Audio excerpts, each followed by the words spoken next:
meus amigos, muito boa tarde a todos. Para mim é sempre uma grande felicidade estar aqui no Sheila, a casa do meu coração. Quero agradecer mais uma vez o convite merecido da casa.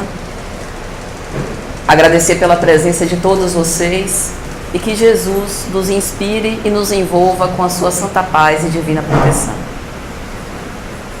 Há mais de 20 séculos, Ele, que é o modelo perfeito do ser humano, veio até nós, convivendo entre seres imperfeitos, para nos ensinar a vivência do amor.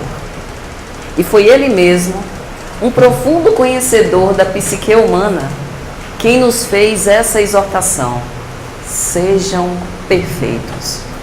Mas como é que nós, ainda colecionando equívocos clamorosos, reencarnação após reencarnação, ainda tendo tantas necessidades de reparação para com a lei, como é que nós podemos ser perfeitos, tal qual Ele que veio conviver conosco?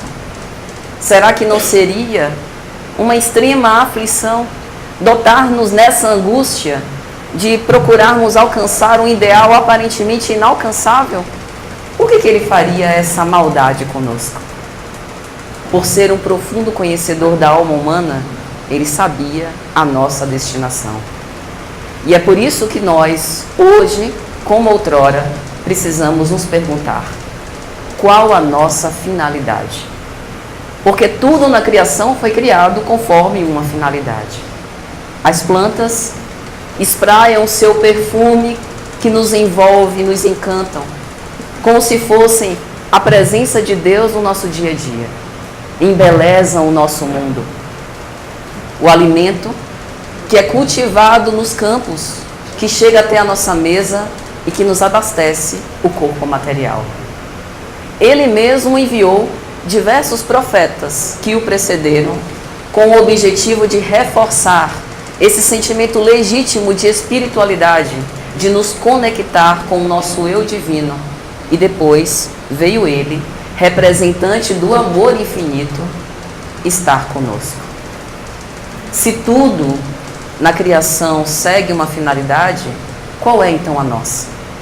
Será que a nossa finalidade é ficar estabelecendo dissensões uns contra os outros, numa competição sem fim para ver quem é o maior no reino dos céus, assim como os apóstolos fizeram quando perguntaram quase ingenuamente para Ele: Mestre, quem era o maior entre nós?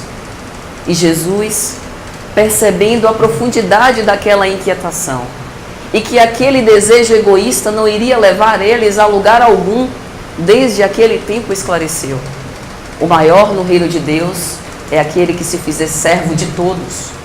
E será que nós, como as plantas, que se submetem quando eram sementes a uma cova escura, que passam por dias de muito sol e passam por chuvas torrenciais, será que nós também estamos dispostos a enfrentar as intempéries que a vida nos apresenta?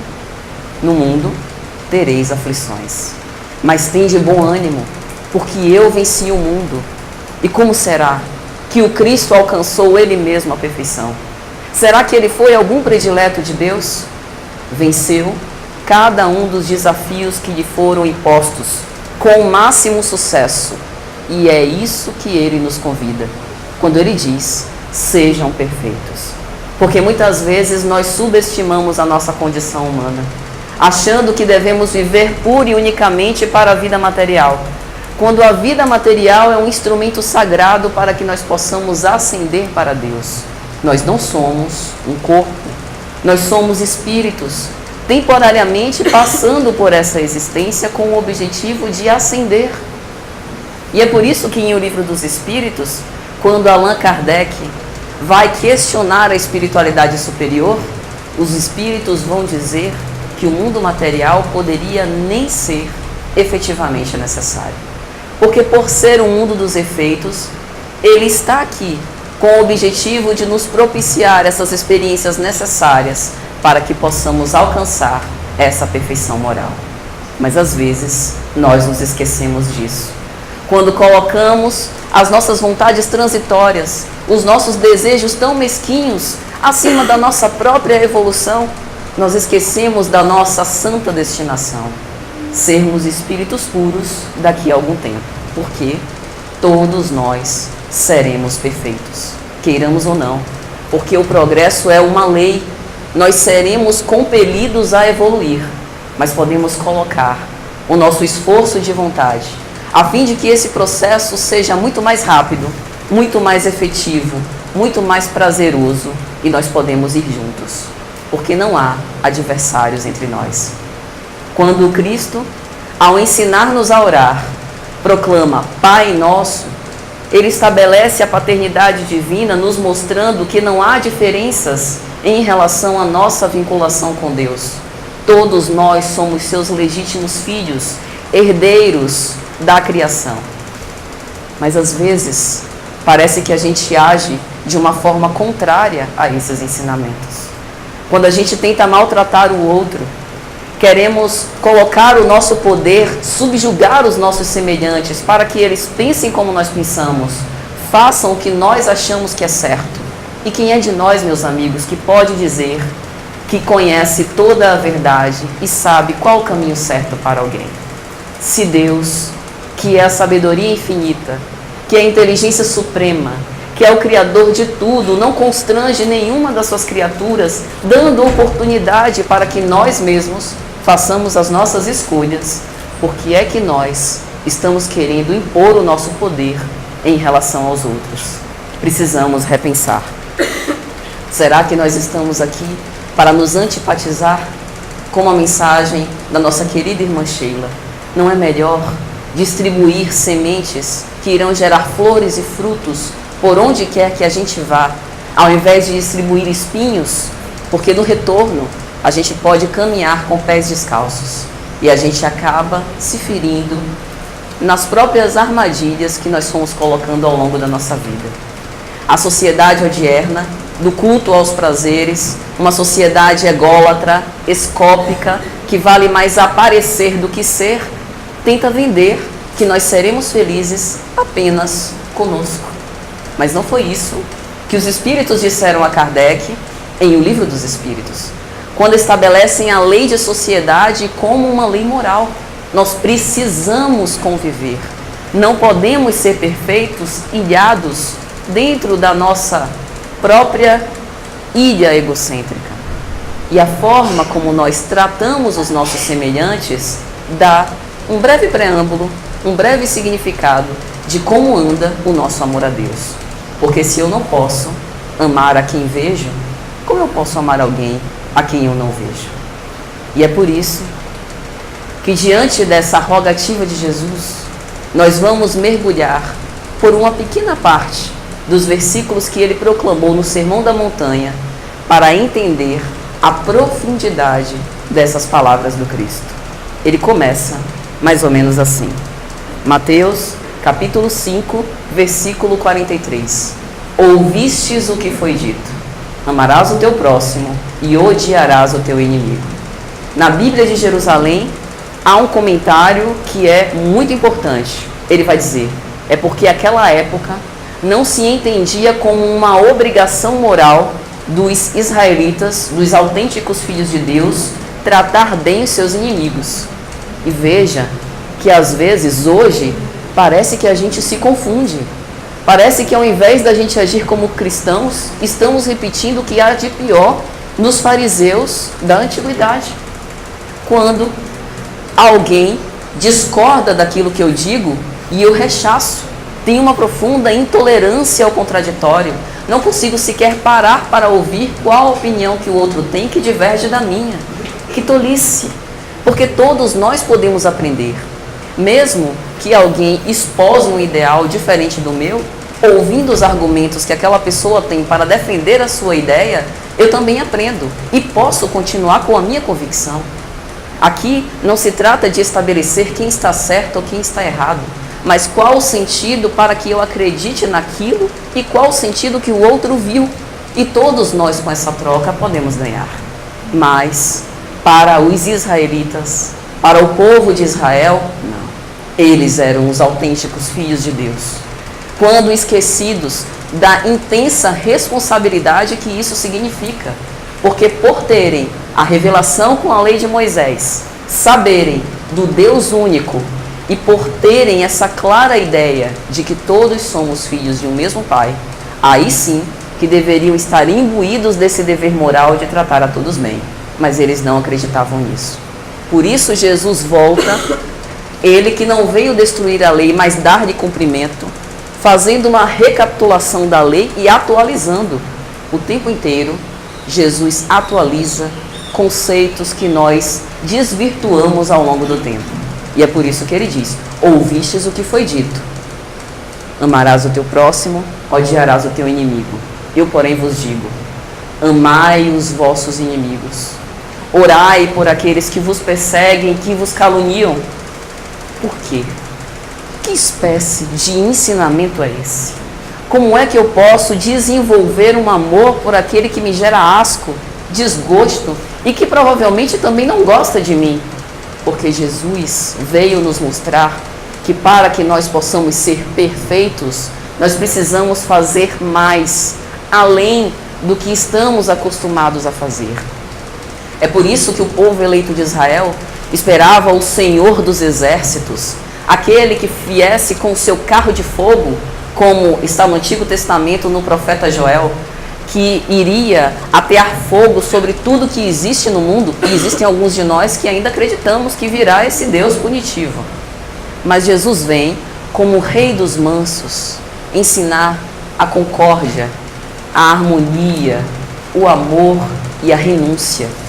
Porque para eu amar um inimigo, eu tenho que saber que eu não receberei amor de volta. E o que é que a gente tem observado hoje nas relações? Se, por exemplo, eu me interesso por algum rapaz, eu declaro os meus sentimentos para ele e espero, no mínimo, reciprocidade ou palavrinha. Uma palavrinha tão comum hoje em dia. Porque se não tiver reciprocidade, eu acho que eu estou em desvantagem. E eu sou muito boba de continuar nesse tipo de relação. Válido para relações de amizade, válido para relações no ambiente de trabalho e até na família. Pasmem. Só que os ensinamentos que o Cristo nos legou vão na contramão em relação a esses ensinamentos. Porque na renúncia ganha quem cede, ganha quem compreende sem buscar ser compreendido. Porque como o reino dele não é deste mundo, os benefícios que nós vamos aurir, os louros que nós vamos conquistar, não serão dados por homens na vida material, mas vem após a morte, como ele, no símbolo da sua ressurreição, mostrou que a vida eterna é a finalidade de todos nós. Se nós quisermos agradar os homens, como dizia o apóstolo Paulo, nós não podemos servir a Deus. A gente tem que escolher um caminho ou outro. E é por isso que Jesus começou assim a nos ensinar o que é o amor. Portanto, imbuídos deste esforço de vencer essa aversão, nós vamos percebendo que amor é prática. E o amor começa num degrau mais básico que muitas vezes a gente esquece: o respeito, a tolerância. Porque se eu não consigo respeitar alguém, como eu posso desenvolver amor por aquela pessoa? Se eu não consigo respeitar que o outro tem as próprias convicções e que Deus lhe concedeu a liberdade de consciência, como é que eu posso dizer que amo? Amo desde que a pessoa esteja acorrentada na minha cama, fazendo a minha vontade? Eu quero um amor ou quero um escravo? A nossa escravidão ao Cristo é esse exercício sistemático do amor na medida das nossas capacidades. É assim que a gente atinge a perfeição. Ele não quer apenas que nós sejamos bonzinhos. Ele quer que nós sejamos o máximo que nós pudermos. É por isso que viver o Evangelho é pegar toda aquela proposta imensa, uma proposta quase cósmica, de viver o amor ao infinito, na sua maior circunstância, e trazer para a nossa vida diária. Se eu ainda não consigo estabelecer uma conversação sadia, sem me irritar com alguém que eu não gosto, que pelo menos eu ore por ele. Porque isso vai quebrando, arrefecendo essa profunda aversão que eu tenho. Muitas vezes, a espiritualidade utiliza os laços familiares como método de resolver conflitos. E às vezes a gente não presta atenção nisso. É por isso que quando a gente reencarna, às vezes numa família com uma série de conflitos existenciais, com pessoas que eu antipatizo, a sociedade também já dá um nome para isso. Livre-se da sua família tóxica.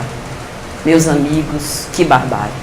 Porque quando nós vamos ler o livro dos Espíritos, nós vemos o que aconteceria com o mundo se os laços de família fossem destruídos. A recrudescência do egoísmo. E se nós estamos como espíritas, como cristãos, querendo viver os ensinamentos de Jesus, nós queremos ir na contramão do egoísmo. Nós queremos praticar a caridade. Nós queremos estabelecer a benevolência para com todos, a indulgência para com as imperfeições alheias e o perdão das ofensas. Portanto, os laços de família são extremamente necessários. Ninguém nasce ao acaso debaixo do mesmo teto.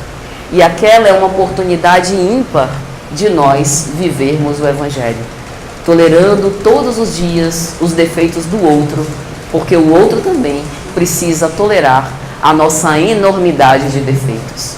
Aproveitando a oportunidade de, nesse vínculo, estabelecer e viver esse amor que não deseja nada em troca. Veja quantas chances nós temos de acelerar esse nosso aperfeiçoamento e que muitas vezes desperdiçamos. Não, mas eu não consigo. Essa cruz é pesada demais para que eu possa carregar. Eu até tentei por alguns anos, mas eu desisto. Será que não somos nós que estamos nos auto-sabotando? Será que não somos nós que estamos subestimando a nossa capacidade de amar? Vejamos os exemplos célebres do cristianismo primitivo. Pessoas que tinham uma vida completamente deturpada, que a partir de um determinado momento deram uma guinada e passaram a dedicar-se com extrema intensidade a essa proposta elevada. Maria Madalena, Paulo de Tarso e tantos outros. Se eles puderam, se eles não tiveram nenhuma predileção, se eles não tinham a codificação kardeciana naquela época, como nós temos esse privilégio, por que nós não poderemos? Podemos e muito mais. Porque como o próprio Cristo nos disse, nós somos deuses. E então, ainda seguindo nessa parte do Sermão da Montanha, Jesus vai dizer: e se fizerdes tudo isso, vos tornareis filhos do vosso Pai que está nos céus. Aí eu parei. Como assim? Vos tornareis filhos? Eu achei que já fosse. Não sei vocês, mas eu até agora achei que eu já fosse autêntica filha de Deus. Veja que profundidade dos ensinamentos do nosso Messias. Primeiro que ele coloca o pronome vos, indicando que quem vai se tornar somos nós, porque ele já chegou a esse patamar evolutivo que é a finalidade de nós, que é a perfeição. Então aqui ele mostra qual o passo a passo, o que nós devemos fazer para nos tornarmos tão perfeitos como ele é. Viver o amor na máxima intensidade, indo até ao amor aos nossos inimigos. E aí, sobre essa questão de que nós somos ou não somos já filhos de Deus, quando nós vamos compulsar a Bíblia, o original em hebraico, a gente vê que a palavra filhos, na verdade, significa shimesh, que vem de aquele que serve. Olha o que Jesus quer dizer. Quando ele diz que quando a gente amar ao máximo, nós nos tornaremos autênticos filhos de Deus, ele vai dizer que é aí que nós atingiremos a nossa capacidade máxima de servir. Porque nesse momento, nós estaremos tão purificados, lembra? Bem-aventurados os puros de coração, porque eles verão a Deus, que nós refletiremos os desígnios de Deus no nosso próprio espírito. Era isso que Jesus quis dizer. Seremos filhos, porque seremos os máximos servidores. E é por isso que ele disse que o Filho do Homem não veio para ser servido, mas veio para servir. Se nós quisermos ser autênticos filhos de Deus, precisamos ser os servidores mínimos. Bezerra de Menezes, sempre que se comunica, em especial pelas mensagens psicofônicas através de Divaldo Franco, sempre me causa forte impressão que, em geral, no final das mensagens, ele diz: do seu servidor o mínimo, Bezerra de Menezes. E eu fico me perguntando, se um espírito superior, tão bondoso, que nos assiste e nos ampara nas nossas dificuldades tão comezinhas, se coloca como um mínimo servidor, eu vou me colocar aonde, meus amigos? E então, seguindo mais adiante, nós vemos que em diversos momentos do Novo Testamento, Jesus utiliza pronomes diferentes para se referir ao Pai. Quando ele diz: sede perfeitos, ou sejam perfeitos, como o vosso Pai Celestial é perfeito, ele utiliza o pronome vosso, mas nem sempre é assim. Às vezes ele utilizou no Novo Testamento o pronome meu Pai, quando ele diz, por exemplo, eu vim em nome de meu Pai. E em outras vezes ele utiliza o pronome nosso, como no Pai Nosso. Veja que interessante. Jesus, ao se referir a Deus com diversos pronomes, ele está falando de diversas formas de nós encararmos a Deus. Quando ele diz meu Pai, ele está dizendo como é que um espírito puro, um espírito crístico, vê a Deus. Quando ele fala nosso Pai, ele está dizendo qual é a nossa visão comum, tanto dele quanto de nós, em relação a Deus. Mas quando ele se refere a vosso Pai, ele está atualizando a imagem de Deus para as nossas próprias consciências. Então ele está fazendo um pedido para que nós nos esforcemos para alcançar essa compreensão mais elevada, porque Deus vai se revelando à medida que nós vamos progredindo moralmente. É por isso que nós tivemos 3 revelações até o momento. A primeira revelação, com a lei de Moisés, mostrando a existência de um Deus único que tem as suas leis que governam a criação, mostrando que Deus é um Pai que nos abarca a todos no seu seio. A segunda revelação, com essa contextualização dos mandamentos para a plataforma de amor que o Cristo veio nos ensinar.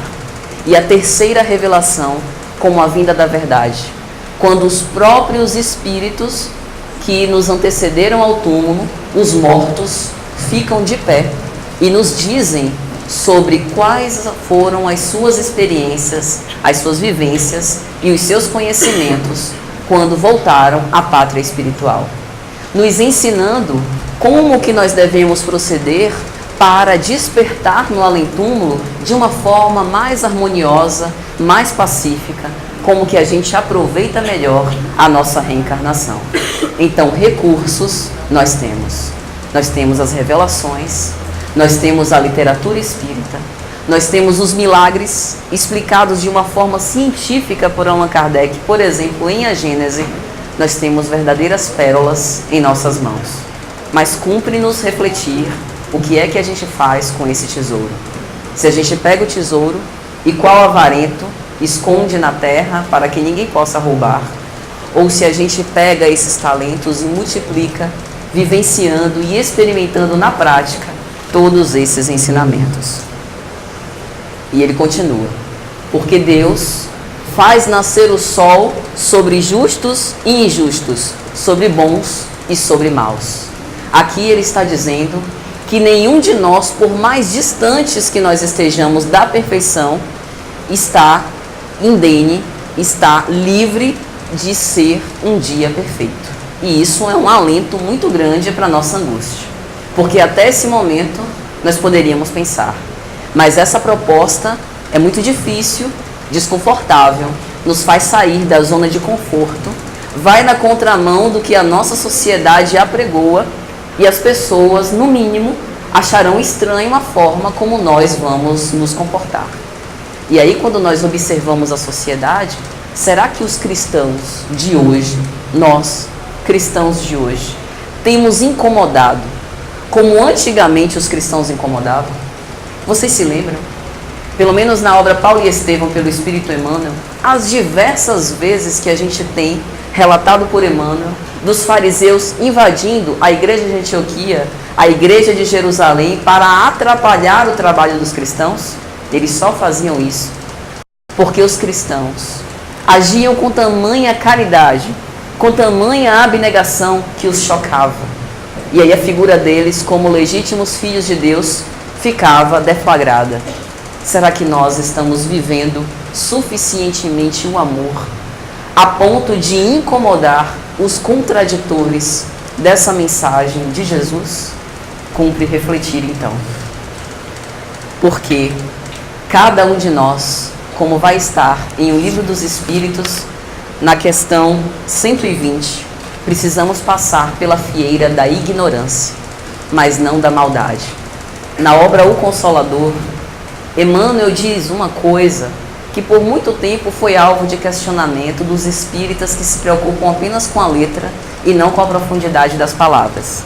Ele disse assim: a evolução do Cristo se verificou em linha reta para Deus. E aí muitos buscaram esquadrinhar o que foi realmente isso. O Cristo foi perfeito e não cometeu equívoco algum em nenhum tempo e lugar? E aí na questão 120 a gente tem a resposta. Porque como nós fomos criados todos, sem exceção, simples e ignorantes, nós fomos tendo as nossas experiências. E aí quando nós erramos pela primeira vez, as leis de Deus, que estão inscritas na nossa consciência, anotaram esse equívoco. Esse erro foi anotado. E desde então nós geramos uma dívida na lei de causa e efeito. E aí nós tivemos uma segunda experiência. O que alguém que quer viver conforme a lei de Deus faz? Se eu errei na primeira experiência malograda, fruto deste conhecimento que agora eu tenho do que eu não devo fazer, eu agora vou fazer o certo. Em geral, é isso que se espera. Afinal, como antes eu tinha ignorância por não saber, agora eu já tenho a experiência daquilo que eu fiz e que foi equivocado. Mas o que acontece para a grande maioria de nós, incluindo-me eu mesma, é que nós vamos errando nos mesmos erros, séculos após séculos. E aí a nossa dívida vai aumentando cada vez mais. Mas há uma forma de liquidá-la: amando. Porque o amor cobre uma multidão de pecados. Então, passar pela fieira da maldade, que é errar sabendo, não mais pela ignorância, mas sabendo que aquilo está equivocado, é opção nossa. Mas se quisermos ser felizes, não essa felicidade dos medicamentos para dormir, não a felicidade da embriaguez pelas bebidas alcoólicas, não a felicidade do êxtase, essa felicidade passa. Refiro-me a uma felicidade verdadeira, uma felicidade autêntica, traduzida como paz interior. Se quisermos essa felicidade, só há uma forma: seguir o caminho, a verdade e a vida. O nosso bom pastor, o nosso Senhor, que veio com inexcedível amor mostrar todos esses ensinamentos para cada um de nós, meus amigos. E então, sabendo de todas essas coisas, precisamos agora refletir. Se nós fomos feitos à imagem e semelhança de Deus, significa que nós um dia poderemos efetivamente alcançar a perfeição? Que perfeição é essa? Seria uma perfeição absoluta, confundindo-nos com o próprio Deus? Ou seria uma perfeição relativa, que é dada aos homens alcançar? Quando Allan Kardec, em O Evangelho segundo o Espiritismo, no capítulo 17, capítulo cujo título nos serve de tema, Sede Perfeitos, ele começa dizendo assim: essa perfeição, logicamente, não é a perfeição do Criador, sem o que todas as criaturas se igualariam à própria causa que os gerou. É uma perfeição relativa que faz com que nós atinjamos a nossa finalidade. Mais uma vez, quando nós pegamos a palavra perfeito, no original em hebraico, nós vemos que ela deriva de duas palavras: hebraico, shalem, e grego, teleios. Ambas significam ser integral, atingir a sua finalidade, cumprir o seu objetivo. Ou seja, nós vimos, através de reencarnações após reencarnações, com o objetivo de ter experiências para que possamos atingir a finalidade do que é ser humano. E se quisermos saber o que nós seremos quando atingirmos essa finalidade, basta ver Jesus. Joana de Ângeles, na sua célebre série psicológica, o segundo livro, ela começa o primeiro livro falando de Jesus e atualidade. Porque existem algumas pessoas que acham que os ensinamentos de Jesus já estão defasados. Então ela pega diversos temas, Jesus e decisão, Jesus e ingratidão, contextualizando os nossos dilemas com os ensinamentos do Cristo, aquela época. No segundo livro da sua série, ela fala sobre o homem integral. É ali que nós temos as características que nós teremos quando atingiremos a nossa finalidade evolutiva. Ou, se nós quisermos, isso também está em O Livro dos Espíritos, quando Kardec fala sobre o homem de bem. Porque o homem de bem é aquele que se esforça e que todas as suas ações são uma prática incessante, indefectível das leis de Deus. Será que nós já conseguimos afirmar isso em relação às nossas ações? Será que todas as nossas ações são o exercício perfeito das leis de Deus? A gente ainda desliza, a gente ainda comete erros, a gente ainda fraqueja, porque nós somos frágeis mesmo. Mas o objetivo não é que fiquemos numa neurose para não errar. É, uma vez que nós cometemos um equívoco, nos apressar para fazer algo que de alguma sorte seja contrário àquele erro que cometemos. É sermos bafejados pelo arrependimento, porque há muitos de nós que vamos cometendo equívocos e não vamos nos importando com as consequências que isso gera. Às vezes uma palavra dita numa situação que não era muito adequada gera uma emoção ruim em alguém. E muitos de nós somos completamente insensíveis a isso. Mas se queremos misericórdia para os nossos muitos pecados, precisamos também exercitar a misericórdia para com os outros. Nós somos os responsáveis pelas emoções que nós causamos nos outros. Somos os responsáveis por aquilo que compartilhamos, por aquilo que fazemos, por aquilo que pensamos, por aquilo que dizemos. A justiça divina se baseia numa máxima: a cada um segundo as suas obras. E é por isso que, para que possamos viver esses ensinamentos de Jesus, precisamos exercitar a vigilância sobre os nossos atos. Às vezes, aquilo que nós queremos dizer é a verdade nua e crua, algo que poderia inclusive abrir os olhos do nosso irmão. Mas cumpre a gente refletir: será que o nosso irmão está preparado para ouvir a verdade do modo como nós vamos dizer? Será que não é melhor que ele tenha mais algumas experiências e o observe com a cautela necessária para o amparar se porventura ele cair? Mas não é para jogar na cara depois: eu te avisei. É para ser fraterno. Porque às vezes a gente também faz isso. Quantas vezes a gente sabe o que é o certo, mas insiste em ir por aquele caminho que a gente sabe que não vai dar num bom lugar. Jesus, ele é conhecido pelos seus atos de extremo amor, pelas coisas que disse, pelas coisas que fez. Mas o que ele não disse e o que ele não fez também são ensinamentos valiosíssimos.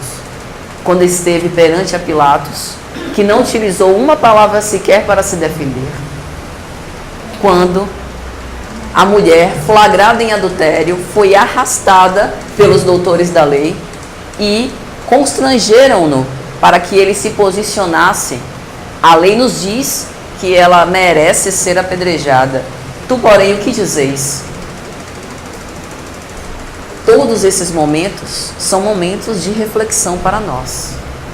momentos para que nós pensemos sobre a repercussão das nossas ações, sempre em prol desse ideal maior, que é o amor divino. Na obra Na Era do Espírito, no capítulo 28, Chico Xavier conta uma história que eu gostaria de narrar aqui a vocês. Essa obra, ela é uma obra escrita a 3 mãos. Chico Xavier, psicografando as mensagens de Emmanuel, e Chico Xavier também escreve ele mesmo, e Herculano Pires, que também comenta algumas histórias. E nesse capítulo 28, Chico conta uma história muito interessante. Ele diz que em um determinado dia, ele estava no seu quarto e, embevecido pelos ensinamentos divinos, ele pediu a Emmanuel que lhe narrasse uma impressão um pouco mais elaborada sobre que é Deus. Quando nós lemos o Livro dos Espíritos, que é Deus é a primeira pergunta.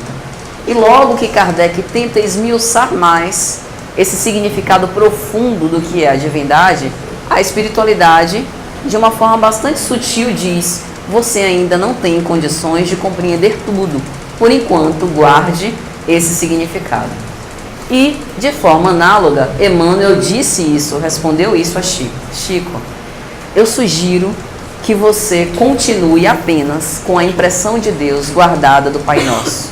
Tenha para você que Deus é esse Pai amoroso que cuida de todos nós. Para o teu atual estágio evolutivo, essa informação é suficiente. Mas ele insistiu. E vocês sabem que mineiro, quando insiste, não tem para ninguém. E Emmanuel, tudo bem, abriu um painel mediúnico à frente de Chico. E Chico começou, fora do corpo, a fazer uma viagem interestelar. Ele mesmo conta nessa obra.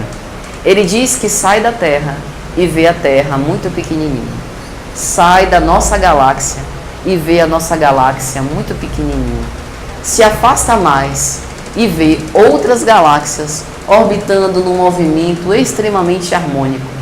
E assim ele vai viajando pelo espaço afora, perdendo completamente a noção do tempo, e chegou no ponto que ele ficou psiquicamente esgotado.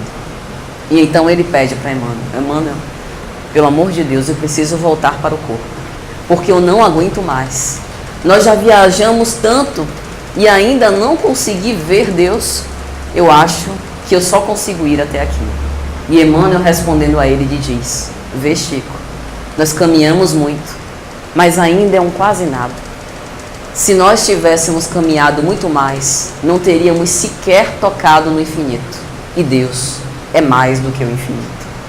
É por isso, meus amigos, que às vezes nós queremos compreender essas verdades divinas de uma forma muito maior da que temos condição no momento. Mas Jesus veio traduzir esses ensinamentos de uma forma muito mais simples, que a cada um de nós é perfeitamente compreensível. Deus é nosso Pai, o Pai nosso que nos ama e que espera ansiosamente que nós possamos ascender para Ele, sendo espíritos puros e perfeitos daqui a algum tempo. Então, Jesus, ainda no Sermão da Montanha, diz: se saudais apenas os vossos irmãos, que fazeis isso demais? Os gentios não fazem o mesmo? Naquela época do cristianismo primitivo, os gentios eram considerados os pagãos. Eram os povos politeístas que não tinham conhecimento do monoteísmo, do Deus único, e que, portanto, e que nem por isso eles recusavam os ensinamentos cristãos. Paulo de Tarso, conhecido como o apóstolo dos gentios, foi um dos precursores na Casa do Caminho a levar os ensinamentos de Jesus a este povo. E é interessante porque Jesus, nessas palavras, diz um ensinamento colocando os gentios como métrica. O que ele estava querendo dizer? Se vocês, no caso aqui se referindo aos judeus, que se achavam superiores, se vocês se acham superiores aos gentios, que não têm metade do conhecimento que vocês têm, por que vocês não fazem mais daqueles em relação aos quais vocês se acham mais? Muitas vezes a gente faz isso, né?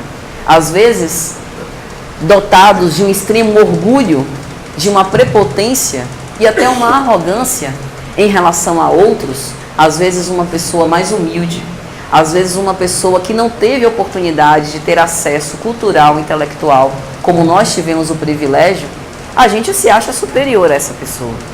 E se a gente se acha superior, por que as nossas ações também não são superiores?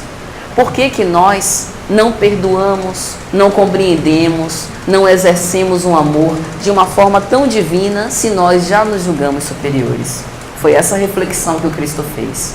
Porque às vezes a gente condena o erro do outro e se a gente não tomar cuidado, a gente cai no mesmo erro que nós condenamos. Chico costumava dizer isso. Eu não me atrevo a falar mal de ninguém. Não é que eu seja bom, é porque, por experiência própria, eu tenho visto muitas pessoas falar mal dos outros e caído no mesmo erro que elas denunciaram nos outros. Porque tudo aquilo que a gente coloca a nossa atenção, cresce. O que a gente vitaliza, cresce, dá vida. Nós temos esse poder extraordinário. É por isso que se nós quisermos saber como desencarnaremos, qual será a nossa condição no além-túmulo, é muito fácil. Basta analisar em que o nosso pensamento tem se demorado. Pensamentos ruins vão e vêm. É como um canal seletor. A gente vai passando na TV, no controle remoto, aí passa um canal que está com uma programação que não nos é muito aprazível, a gente muda. Mas no que a gente fica, a gente estabelece uma certa afinidade. Assim também em relação aos nossos pensamentos. Os pensamentos melancólicos, angustiosos, de desgosto pela vida, eles chegam, porque nós somos antenas psíquicas. Sabemos disso, né? Nós somos espíritos imortais, estamos convivendo com espíritos encarnados e desencarnados, como diz um autor espiritual, que se acotovelam conosco, mesmo que nós não os vejamos. E nós estamos sendo intuídos, influenciados psiquicamente a qualquer momento. E a gente pode imaginar, pelas ações que a gente vê nas redes sociais e na TV, qual é o nível evolutivo dos espíritos que permeiam a crosta terrestre. A violência, a agressividade, a sexualidade exacerbada, tudo isso dá indícios do patamar evolutivo. Será que espíritos puros estariam vibrando nessa faixa? Acredito que não. Mas essa influência não é determinista, porque nós estamos imbuídos de vontade para dirigir os nossos pensamentos. O pensamento ruim vem, mas eu posso escolher alimentá-lo, fazer com que ele ganhe asas e se expanda, ou eu posso substituí-lo por um pensamento de qualidade melhor. Isso se chama higiene psíquica, cultivar bons hábitos mentais. Todos nós devemos nos inspirar a fazer isso, para que não sejamos presa. Quando Jesus estava no horto, após o banquete, após o banquete com seus discípulos, que ele se recolhe no Horto das Oliveiras para orar, que ele chama os seus apóstolos, que eram mais íntimos, e os apóstolos dormem. Aquilo é um significado importantíssimo para a gente. Quantos de nós não estamos dormindo, apáticos perante a vida, dormindo esse sono espiritual, vivendo apenas para o corpo, indo trabalhar quase mecanicamente, sem pensar muito no que a gente faz? Se o outro nos xinga no trânsito, a gente xinga de volta. É a sua mãe, não é a sua, e não está se importando muito com as consequências disso. E esquecendo de nutrir a nossa alma com esse pão espiritual que são os ensinamentos do Evangelho. Mas os ensinamentos do Evangelho não são letra morta, guardada na Bíblia.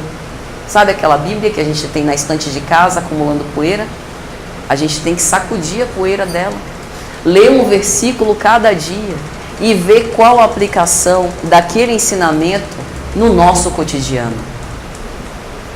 Porque, como Jesus disse, à beira do poço, a samaritana: se soubesses, mulher, a fonte de água viva que eu tenho para te dar, não seria tu a me ofereceres água, mas seria eu que te daria água, e que mataria a tua sede para sempre. O Evangelho é isso. É essa fonte de água viva que aplaca a nossa sede. Quando nós sentirmos solidão, quando nós sentirmos desespero, a ponto de quase tirar a nossa vida, nós precisamos refletir que aquele que não tinha a menor necessidade de conviver conosco, que foi crucificado, açoitado, flagelado, espizinhado, esquecido pelos seus amigos, como Simão Pedro, que o negou 3 vezes. Ele não desistiu de nós em momento algum. Portanto, nós precisamos aprender a esperar, aprender a ter esperança, imbuídos nessa fé que nos alimenta, para termos resistência para com as provas que nos são impostas. Porque as provas que nos chegam são as tentações que irão fazer com que nós evoluamos. Nós precisamos lidar bem com elas, gerar o aprendizado que cada uma delas tem a nos dar. A doença incurável, que nos deixa muitas vezes presos numa cama, que nos causa tantas dores físicas, ela é bendita, de bendito aprendizado, porque ela faz com que a gente dê às coisas do mundo material seu respectivo valor. E quando nós alçamos os olhos além dessa vida material, nós temos a vida espiritual descortinada à nossa frente. Quantas moradas, quantas oportunidades, quantas maravilhas que nos aguardam. Divaldo Franco conta uma história. Ele estava bem jovenzinho, tem alguns anos, né, que ele fez 92. Então ele estava bem jovenzinho, dentro de um ônibus, sentado à janela. E então ele passava pela região da Cidade Baixa, quando de repente olha pela janela uma mulher, baixinha, franzina, que quase não se aguentava em pé. Era meio-dia, o sol escaldante, esse sol maravilhoso de Salvador, e ela apoiava um homem que estava praticamente se arrastando. Ela que dava esse suporte, como o Sireneu da história de Jesus. E aí ele, jovem, garboso, forte, compadeceu-se. Meu Deus, aquela senhora mal se aguenta levando um homem, eu vou lá ajudar. Desceu do ônibus, se apresentou e disse: minha senhora, permita que eu a ajude. Ele achou que estava fazendo um favor. A senhora, tímida, olha para Divaldo e diz: meu filho, eu te agradeço muito a sua boa vontade de me socorrer, porque realmente eu preciso da ajuda dos outros. Mas deixa eu te dizer, esse homem tem lepra, e se você se aproximar demais, você pode também contrair essa doença. E eu não desejo isso. Você é um moço tão bonito, tem tanta vida pela frente. E Divaldo, sentindo a profundidade daquele ensinamento e a oportunidade que estava ali, diante dos seus olhos, diz: minha irmã, você não sabe, mas eu também tenho lepra. Só que a minha lepra não é das carnes físicas, é uma lepra da alma. A minha alma é profundamente imperfeita e eu preciso exercitar a caridade para me limpar. Ela sorriu e permitiu que ele o ajudasse. Era Irmã Dulce. Ele foi até a casa de Irmã Dulce, ajudou-a com os cuidados com aquele homem especial, e dias depois, esse homem leproso desencarnou. Mas no leito de morte, o homem balbuciou algumas palavras para Divaldo: Divaldo, você me ajudou na vida e eu vou te ajudar na vida também. Desencarnou. Anos depois, Divaldo passava por uma das dores morais, que ele nunca deu detalhes, porque não queria expor as próprias dores para não causar compaixão. Mas ele, passando por alguma dor moral dentro do seu quarto, sozinho, triste, um espírito luminoso lhe aparece. E ele, sem reconhecer de princípio, e o espírito repete as mesmas palavras: você me ajudou em vida e eu estou aqui para te ajudar em vida também. Levanta a cabeça, meu irmão, porque você é capaz de iluminar esse mundo. Não perca o seu tempo se lamentando, porque essas dores são pequenas e passam. Trabalha no bem, porque é assim que você vai se iluminar. Foi o homem que ele ajudou. Isso é viver na prática a expressão sejam perfeitos. Porque Divaldo poderia seguir o seu caminho. Ele provavelmente estava se dirigindo para o trabalho ou algum outro a fazer. Ele parou a sua marcha e se comoveu. É isso que o Cristo quer. Como está em Lucas, essa passagem sejam perfeitos, ela está a princípio em Mateus, mas no livro de Lucas também há uma mensagem respectiva. Sejam misericordiosos. É sinônimo. Se nós não conseguirmos, meus amigos, desenvolver esse sentimento de compaixão pelas misérias alheias, o que é que nos difere dos animais irracionais? O que é que nos difere dos equívocos que nós já temos cometido? Apenas esse sentimento de amor que poderá nos comover, que poderá nos aproximar de Deus e fazer com que nós sejamos perfeitos, como nosso Pai Celestial é perfeito. Para isso, estimulando-nos então a seguir nessa senda do progresso, Jesus deixa esse ensinamento. E, já caminhando para o final, eu gostaria de me lembrar de que o Evangelho segundo o Espiritismo, Kardec organizou os temas não ao acaso. Eu sugiro que um dia vocês parem e analisem o índice Que Sabedoria do Codificador. Ele coloca no capítulo 16º, que é o capítulo que nos antecede nessa preleção de hoje, não podeis servir a dois deuses, né? Não podeis servir a Deus e a Mamon. Logo no capítulo subsequente, ele coloca, capítulo 17, sede perfeitos. No capítulo a seguir, capítulo 18, muitos os chamados e poucos os escolhidos. Veja o encadeamento lógico. No capítulo 16, sobre servir a Deus e a Mamon, Kardec, através das mensagens, ele faz uma distinção.